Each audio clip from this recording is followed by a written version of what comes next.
Is Mansa Musa the richest man who ever lived? Amazon founder Jeff Bezos is the richest man in the world. With an estimated fortune of $188.7 billion, he is the wealthiest man in modern history.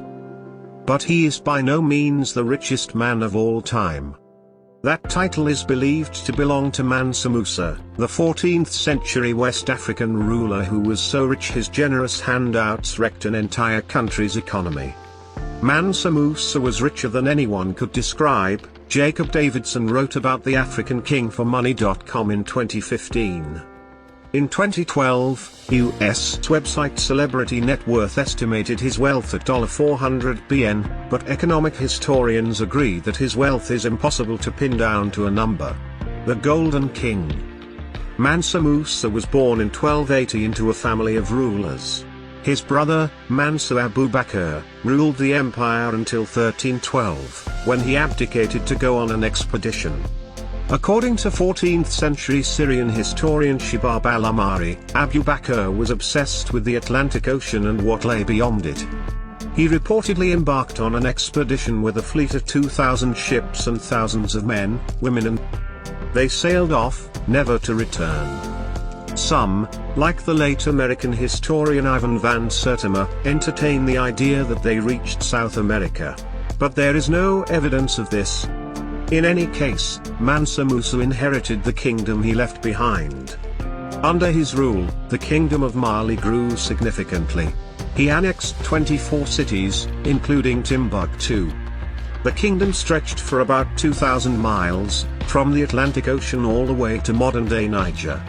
Taking in parts of what are now Senegal, Mauritania, Mali, Burkina Faso, Niger, the Gambia, Guinea-Bissau, Guinea and Ivory Coast.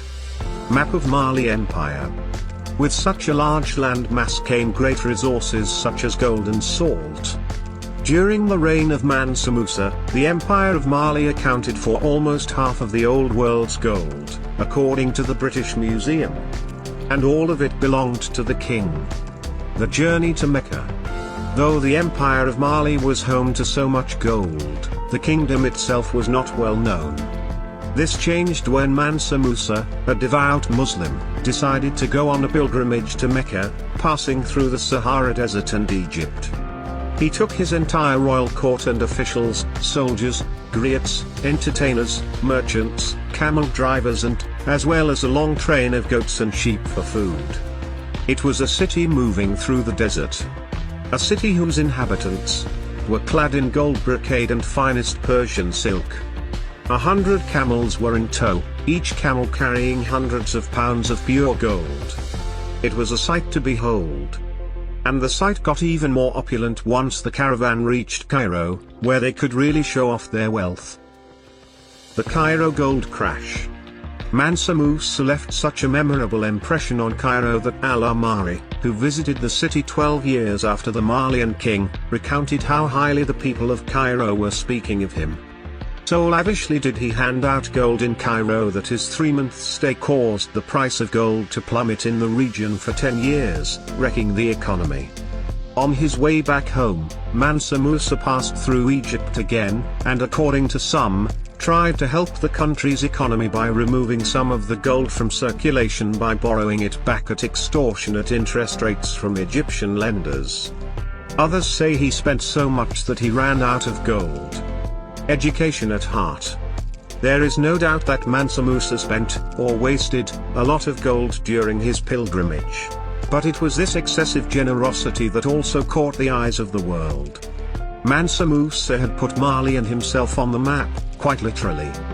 In a Catalan atlas map from 1375, a drawing of an African king sitting on a golden throne atop Timbuktu, holding a piece of gold in his hand became very popular.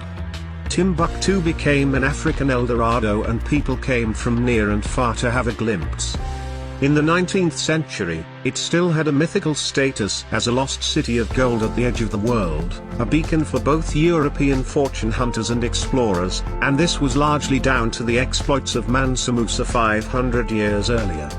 Mansa Musa returned from Mecca with several Islamic scholars, including direct descendants of the Prophet Muhammad and an Andalusian poet and architect by the name of Abu Ishaq as-Saheli, who is widely credited with designing the famous Jinga Rebbe Mosque.